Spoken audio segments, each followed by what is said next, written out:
Hi, I'm Phil Taylor, PPC strategist, and here's what's new in Google Ads recently. 3 updates this time. First, 4 new metrics have been rolled out that give you a more precise insight into the position in which your ads have shown. There is impression absolute top percentage. This is the percentage of your impressions where the ad was shown in the absolute number 1 spot on the page, above all organic results and above all other paid results. Then you've got the impression top percentage. The top results are in any of this chunk of ads that appear above the organic results. Then accompanying these, you've got the impression share metrics. So the search absolute top impression share and the top impression share.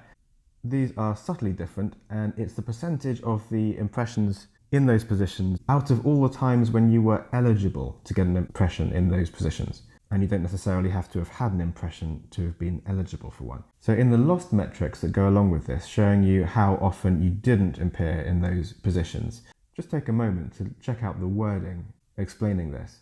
So search lost absolute top impression share due to rank, estimates how often your ad wasn't the very first ad shown due to poor ad rank, suggesting that if your ad rank doesn't push you into the very first spot, it's because it's a poor ad rank, which sort of fuels the idea that only the top spot is worth having.